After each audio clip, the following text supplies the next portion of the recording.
Maurice Kamto a abordé des sujets chauds à la télévision. L'homme politique n'a pas oublié ses amis détenus en prison, il les assiste. Depuis là où il est, Maurice Kamto, l'opposant camerounais, leader du parti du Mouvement pour la Renaissance du Cameroun, MRC, a confié beaucoup de choses dans son interview du mercredi, le 11 mai 2022. Sur la chaîne de télévision Vox Africa, dans l'émission Vous et Nous, l'homme politique a évoqué le cas de ces militants actuellement incarcérés dans les prisons du pays. Nous nous occupons de nos militants emprisonnés. Nous apportons à manger à nos militants. Nous soutenons les familles, et nous prenons en charge les factures. Chaque année, nous payons les frais de scolarité. Quand vous êtes en prison, vous ne pensez pas à votre sort. Vous pensez à ceux qui vous accompagnent. Les Camerounais ont besoin de martyrs. Mais le martyrologue doit quand même faire quelque chose de plus. L'opposant camerounais, Maurice Kamto, leader du Mouvement pour la Renaissance du Cameroun, MRC, est sorti de silence après un moment d'absence sur les médias.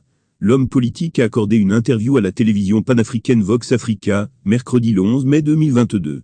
Il était le grand invité de l'émission Vous et Nous. En direct sur le média susmentionné, Maurice Kamto a évoqué son parti politique, la très attendue élection présidentielle 2025 qui se profile, le président du Rassemblement démocratique du peuple camerounais, RDPC, sa nomination dans le gouvernement de Paul Biya, il y a quelques années, et il y a bien des parties de son discours qui ont le mérite de faire réfléchir Paul Biya et ses fidèles militants, qui ne doivent pas dormir sur leur laurier face à la menace politique que représente Maurice Kamto.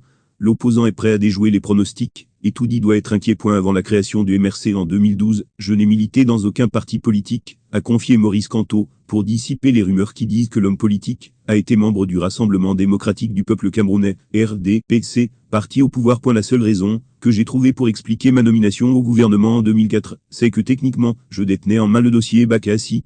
La logique c'était qu'il fallait me donner un titre. Il y a eu des échanges, et on a dit qu'on ne peut pas me donner un poste aussi régalien que le ministère de Justice. C'est pour cela qu'on a créé un poste de ministre délégué. Pour libérer le Cameroun, notre pays a besoin d'un Jésus politique. Quand vous êtes en prison, vous ne pensez pas à votre sort. Vous pensez à ceux qui vous accompagnent. Les Camerounais ont besoin de martyrs.